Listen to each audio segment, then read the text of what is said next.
طاجن مخاصي بالبطاطس والطشه. تعالي بصي كده. ايه الجمال ده؟ فتاك. تعالى اوريكي. اول حاجه تسموا بسم الله كده ونروح للجزار. يا ابو احمد يا ابو محمد، عايزين خصيتين وحلالي، عايزين حلويات الخروف، حلويات الكندوز. مطاعم قايمه ونايمه يا جماعه على الاكل دوت، فما فيش مشكله لما نعمله في البيت مره ولا حاجه. النهارده انا هعمل لك طاجن مخاصي بالبطاطس، ما اقولكيش لازم تجربيه، جوزك هيدعي لك طول النهار. اول حاجه هتجيبي لي سكينه حاميه وتبتدي تشقي كده المخاصي زي ما انت شايفها، وبعد كده تشيلي الجراب بتاع المخاصي اللي بره دوت، الجلده الخارجيه، وفي جلده تاني من جوه نبتدي نشيلها عشان خاطر تتقطع معانا تبقى سهله وجميله.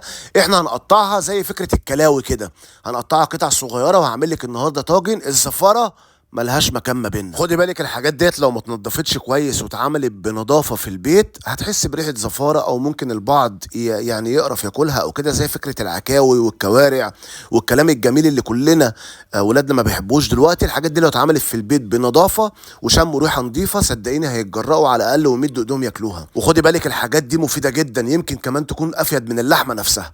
بعد ما بنجيب المخاصي وتتقطع بنحط عصره ليمون، عندي فلفل اسود مجروش وشويه بابريكا، عندي كمان زعتر وروزماري عشان خاطر يدينا ريحه حلوه كده في الاكله بتاعتنا. هنحط كمان شويه ملح، وعندي الفلفل الاحمر القرناط اللي هو الدراي، وثلاث اربع فصوص من الثوم المفروم، وسيبي لي التتبيله ديت 3 4 ساعات في الثلاجه عشان تشرب من التتبيله العظمه. تعالى نقطع شويه خضار حلوين. هات لي بقى يا باشا كده حبايتين من البطاطس، قطعيهم شرايح رفيعه عشان ياخدوا نفس التسويه، قرن فلفل رومي، قرن فلفل سبايسي، طماطمايه، جزرايه، وبهريهم او تبليهم بنفس التتبيله اللي احنا عملناها من شويه في المخاصي. هنا الخضار اختياري، ممكن تحط شويه بسله، ممكن تحط اي خضار انت حباه، مفيش مشكله خالص. بس خدي بالك الموضوع مش محتاج منك غلبه، هتعملي طاجن حكايه فتاك فتاك يعني مش هزار. هاتلي بقى الطاجن الفخار وحط الخضار ده كله فيه، وتعالي بقى اوريك التسويه هتكون عامله ازاي. بص الخضار لوحده عامل ازاي، حدوته يا جماعه. طيب نحط طاسه على النار، بعد كده نحط فيها شويه زيت وشويه سمنه عربي. هنعمل دلوقتي تشوك او صدمه للمخاصي. عندي الزيت والسمنه او الزبده اللي احنا حطيناهم لازم يسخنوا كويس جدا عشان نعمل صدمه حلوه للمخاصي زي ما انتم شايفين كده.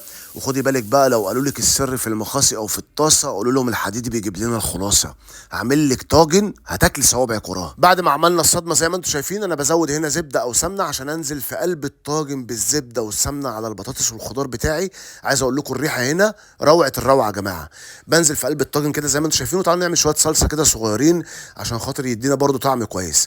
نص كوبايه ميه، معلقتين صلصه بوريه، بنزل بملح وفلفل اسود وشويه زعتر، وبعد كده بقلب الكلام ده كله وانزل بيه على الطاجن. وعند الفرن يكون والع على درجه حراره 180 200 من قبل، ونغطي كده بورق زبده ورق فويل، وخش يا باشا الفرن وشوف المنظر الروعه. ايه الجمال ده؟ فتاك. تعالوا نشوف كده بقى مع بعض كده ونصلي على النبي. شوف المنظر الخيالي، بيتكلم مصري. عدل الطاجن ده ايه؟ شويه سلطه والعيش البلدي الجميل بتاعنا. احلى طاجن مخاصي بالبطاطس. بص المنظر عامل ازاي. سلام.